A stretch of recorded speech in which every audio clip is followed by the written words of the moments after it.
Hello, शांति से देखो। एगो मॉनिटर आप लोग मत छोड़िए, आगे बढ़िए। जो बदमाशी करेगा उसको साइड लेके जाओ।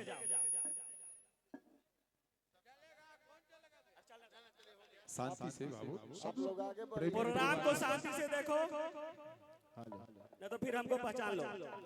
राजू बाबू सब भाई हैं, सब मित्र हैं, सबको भाई जी, कार्यक्रम लास्ट तक चलेगा, आराम से शांति से बैठिए आप लोग और प्रोग्राम का आनंद लीजिए। अरे तू लोग भाई हो, तू लोग हल्ला मत करो, रात में एंजॉय भाई। चलो अरे ढोढ़ी के आशिक हो बोलो मुआ, अरे यही से ढकले बानी।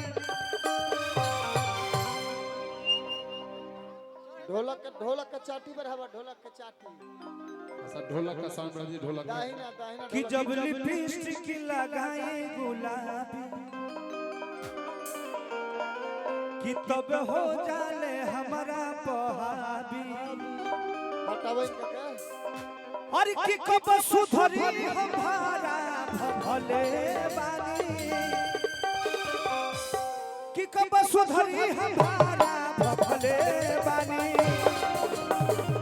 ये सखी हम भाड़ा भखले बानी कि मुआना सुधर जाओ, ओइसे निशा रखत आई। कहां बा? एकर आदत हो गइल बा, एकर आदत हो गइल बा सामान चाटे के। कि कब सुधरी हमारा भले बानी। थोड़ी की आस की होले बोलो मुआ, एही से ढकल बानी।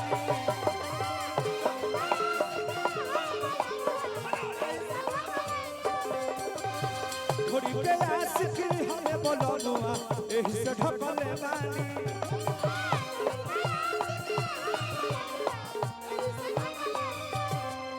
लिपस्टिक लगाए गुलाबी, तब हो जाले हमारा, कि तब हो जाले हमारा पहाबी।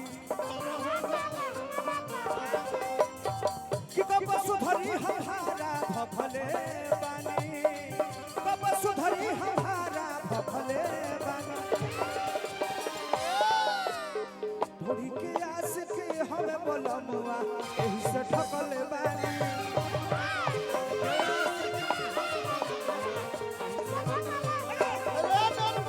थोड़ी के आस की हमें बोलो मुआ, एही से ढकल बानी।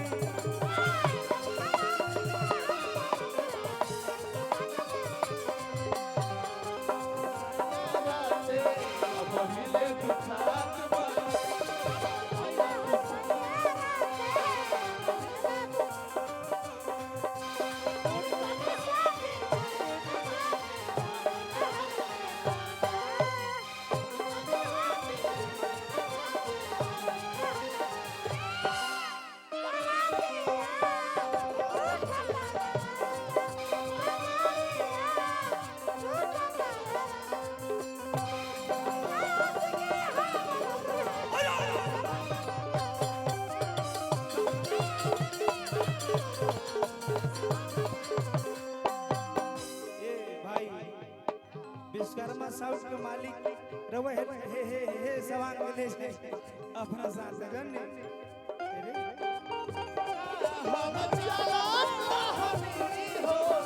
कि चलने में आटा हम चलो रहनी,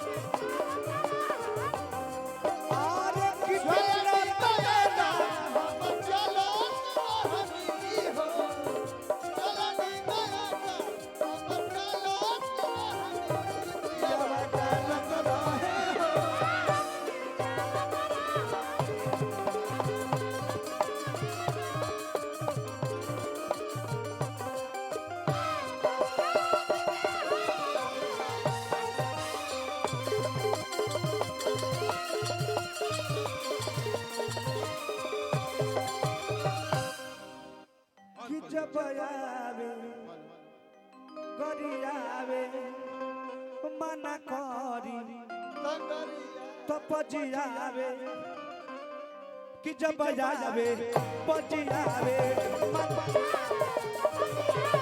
कि मना करी तो गरियावे।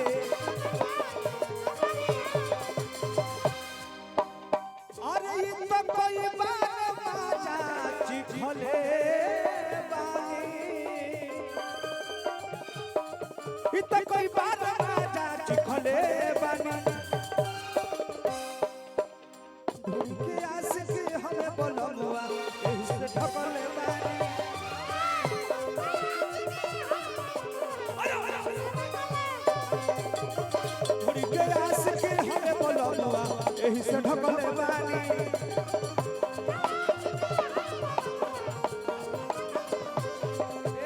ए नरमुंडा हाँ जी हाँ जी कि तोर मजनुआ रंगबाज के हई थाना दीवाना वाह एगो गाना आपसे बड़ा प्यार मिले रहनी